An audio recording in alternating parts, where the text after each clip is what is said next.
Halo, jumpa lagi di channel Chef Share. Apa kabar semuanya teman-teman?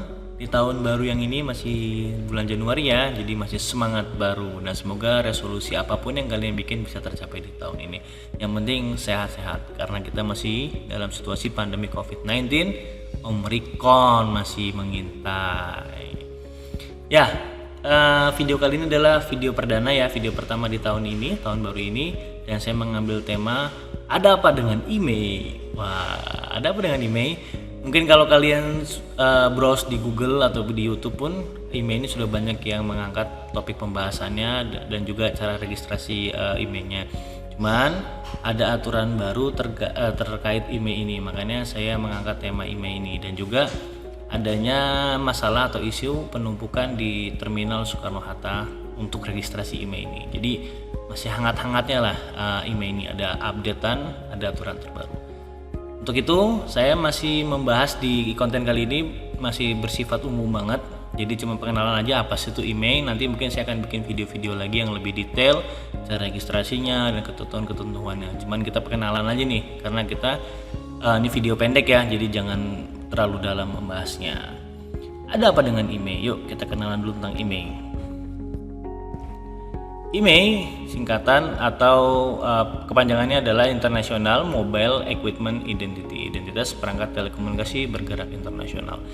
Jadi untuk dapat tersambung dengan jaringan bergerak seluruh nasional, maksudnya di Indonesia ya, perangkat telekomunikasi kamu wajib memiliki email yang terdaftar. Jadi email ini seperti nomor identitas gitu ya. Kalau kita punya KTP, kalau kita punya NPWP, atau mungkin kalau pegawai punya NIP, nomor induk kepegawaian. Nah, kalau handphone atau perangkat telekomunikasi lainnya memiliki email. Email ini sebenarnya setiap gadget atau setiap handphone itu sudah punya email. Cuman sekitar pertengahan atau tahun 2020 itu pemerintah mewajibkan registrasi email. Dan itu menjadi ranahnya dari Kementerian Komunikasi dan Informatika Kemkominfo. Lalu apa kaitannya dengan bea cukai? Kenapa ada registrasi email ke bea cukai? Kenapa nggak ke Kominfo? Nah, boleh kita lihat ya. Apa sih kaitannya? Jadi jenis perangkat telekomunikasi yang harus didaftarkan atau diregistrasikan adalah HKT, handphone, komputer genggam dan tablet. Jadi istilahnya ini kalau di perundang-undangan istilahnya HKT, handphone, komputer genggam dan tablet. Nah, tadi seperti yang saya bilang, kalau kita beli di toko resmi, nah ini kita konteksnya adalah dalam negeri ya sebenarnya ini. Kalau kita beli di HKT Indonesia di toko resmi, maka emailnya pasti sudah terdaftar, which is handphonenya itu dari luar negeri, tapi yang tanggung jawabnya biasanya sudah perusahaan itu yang mendaftarkan, dan sudah ada mungkin seperti kerjasama ya, atau sudah ada alur yang barang-barang tersebut sudah pasti didaftarkan emailnya sama perusahaan-perusahaan tersebut. Misalnya contoh ada Apple, Samsung atau Huawei atau semacamnya. Biasanya kita langsung beli di dalam negeri langsung, dan tentunya pajak-pajaknya juga sudah dibayarkan. Jadi ya kalau bisa beli handphone di dalam negeri aja lah, nggak usah sampai di luar negeri. Nah terus yang konteks kedua, barang kiriman. Nah ini kalau teman-teman yang biasa beli online, nah email kamu akan didaftarkan oleh jasa pengiriman yang kamu pakai. Apa itu jasa pengiriman? Nanti lihat lagi list video yang pernah saya buat, ada tentang barang kiriman. Nah itu bisa kita beli HKT di situ. Dan tapi tanggung jawab emailnya didaftarkan oleh jasa kiriman. Jadi kalau misalkan kalian beli HKT atau handphone dari Alibaba misalkan atau dari Amazon, nah itu tanggung jawabnya nanti PJT-nya jasa kiriman, misalnya via DHL, via FedEx. Nah mereka lah yang wajib mendaftarkan atas barang tersebut. Tapi nggak sedikit juga permasalahan yang timbul nih, handphonenya sudah di tangan customer, sudah di tangan si importirnya, teman-teman semua konteksnya, tapi nggak bisa dipakai. Nah ini biasanya komplainnya ke bea cukai. Makanya kita biasa memediasi untuk PJT-nya mendaftarkan kembali. Itu ada permasalahan yang mungkin ya harus dianalisa lebih dalam, kenapa handphonenya masih nggak bisa dipakai. Dan yang terakhir, nah ini yang terakhir nih, barang penumpang. Atau saat kamu liburan, misalnya kalau mungkin yang suka dinas luar negeri atau memang ada pekerjaan di luar negeri, terus beli oleh-oleh nih ya, oleh-olehnya handphone gitu dari luar negeri, mungkin ngerasa lebih murah untuk dipakai Indonesia, maka registrasinya harus registrasi mandiri. Nah inilah yang sering menjadi permasalahan tersendiri nih yang sering menjadi topik pembahasan tersendiri nih untuk barang penumpang. Dan isunya juga yang penumpukan di Terminal 3 itu, di Terminal Bandara Soekarno-Hatta, ya terkait registrasi IMEI dari barang penumpang. Jadi nyata-nyata kalian beli di sana, terus di Indonesia nggak bisa dipakai. Nah, gimana tuh? Nah, harus diregistrasikan IMEI-nya.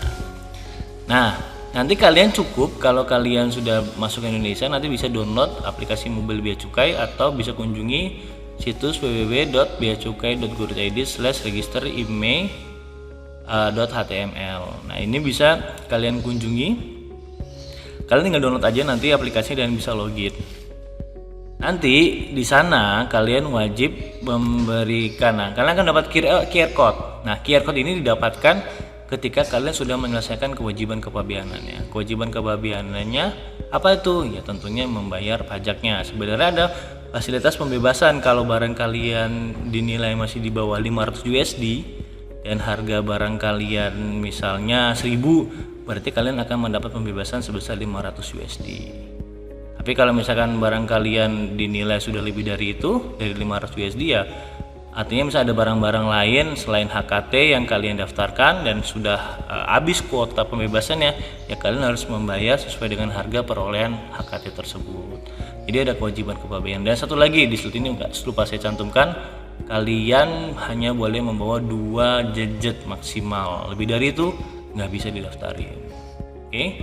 Dan itu juga aturan dari Kemkominfo. Jadi nanti kalian akan, begitu kalian sudah selesai registrasi websitenya tadi atau aplikasi Play Store-nya, kalian akan mendapat QR code ini. Nah, kalau sudah dapat QR code-nya, ya udah registrasi, tinggal tunjukkan QR code-nya, lengkapi prosedurnya dan tentunya selesaikan kewajiban perpajakannya. Jadi dari QR code itu nanti akan ada proses sendiri. Nanti dari sistemnya itu begitu selesai dia akan nge-link ke sistem kepabeanan cukai yang akan otomatis nge-link juga ke sistem Kemkominfo. Jika sudah, selamat, IMEI kamu terdaftar. Jadi udah tinggal tunggu. Itu biasa standarnya dalam hitungan jam 2 jam ya, 1 kali 2 jam itu sudah bisa terdaftar. Tapi nanti kalau misalnya tidak terdaftar, gimana nih pengaduannya? Nah, nanti lihat konten saya selanjutnya di mana kita bisa melihat adanya permasalahan. Jadi ini masih secara umum aja ya di video kali ini. Jadi intinya kalian mendapatkan QR code dan kita dengan asumsi semua berjalan lancar, QR code-nya itu akan nge-link nantinya kalian selesaikan prosedur kepabeanannya akan nge-link ke Kemkominfo. Jadi IMEI kalian akan otomatis terdaftar. Tapi juga tidak menutup kemungkinan adanya kesalahan-kesalahan sistem, adanya kesalahan-kesalahan mungkin error atau kesalahan input yang bisa saja terjadi saat kalian meregistrasi IMEI. Oke. Nah, ini dasar peraturannya. Nah, yang saya bilang tadi karena ada isu pertama adalah peraturan yang baru aja launching kemarin, yaitu Per 13 BC tahun 2021. Tentang tata cara pemberitahuan dan pendaftaran IMEI atas perangkat telekomunikasi dalam pemberitahuan pabean. Ini mencabut Per 5 BC 2020 dan SE 12 BC 2020. Jadi coba saya akan bedah lagi nih apa sih aturannya, perbedaannya itu apa. Tapi secara umum sampai video ini dibuat, aturan terupdate adalah di Per 13 BC 2021. Lalu ada aturan lainnya juga, aturan Kemkominfo nomor 1 tahun 2020 tentang pengendalian alat dan atau perangkat telekomunikasi yang tersambung ke jaringan bergerak seluler melalui identifikasi International Mobile Equipment Identity IMEI. Nah, ini kaitannya yang saya bilang tadi, aturan IMEI ini sebenarnya regulasinya dari Kemkominfo. Bea Cukai hanya menjalankan aturan dalam tanda kutip aturan titipan ya, yang memang konteksnya adalah barang-barang dari luar negeri. Ini pasti Kemkominfo tidak punya tidak punya wewenang, tidak punya bisa mengontrol bagaimana barang-barang itu masuk, makanya dititipkan ke Bea Cukai. Karena registrasi IMEI ini perantaranya adalah Bea Cukai, tapi nanti ujung-ujungnya murahnya ke Kemkominfo. Nah, ini yang dijelaskan memang maksimal 2 saja yang boleh didaftarkan dari skema tadi ya, barang penumpang, skema yang nomor 3 tadi. Nah, yang terakhir adalah Permendak nomor 20 tahun 2021. Ini juga masih erat kaitannya dengan kebijakan dan peraturan impor. Ini terkait barangan lartas, ini batasan. Ini juga masih ada irisannya. Oke, jadi buat kalian teman-teman yang suka belanja online suka pergi ke luar negeri, beli handphone di sana, beli HTC di sana, jangan lupa daftarkan email kamu. Percuma kalau gadgetnya keren tapi nggak bisa dipakai di Indonesia kalau kalian memang domisili di Indonesia. Jadi sampai di sini dulu video singkat ini, konten singkat ini tentang email. Nanti saya akan coba membuat video-video lagi tentang email ini juga, khususnya karena ada beberapa yang memang tidak bisa saya sampaikan dalam satu video, jadi akan saya pecah dalam beberapa video. Jadi kalian udah kenal email, bagaimana cara meregistrasinya, dan simpel banget, cukup download tadi dari website ataupun dari Play Store. Dan yang sering menjadi permasalahan adalah email yang seperti apa, yaitu email dari handphone atau HKT yang dari luar negeri yang memang nyata-nyata kalian bawa sendiri, artinya skema barang penumpang, bukan yang kalian belanja di toko di mall sebelah gitu kan. Udah pasti emailnya udah nggak jadi masalah. Atau mungkin belanja online juga bisa aja jadi masalah, tapi tanggung jawab registrasi emailnya bukan ada pada kalian, tapi ada pada perusahaan jasa titipan. Oke, sampai ketemu lagi di video-video selanjutnya, dan jangan lupa subscribe, like dan share jika informasi ini dirasa bermanfaat. Dan sampai ketemu lagi, bye bye.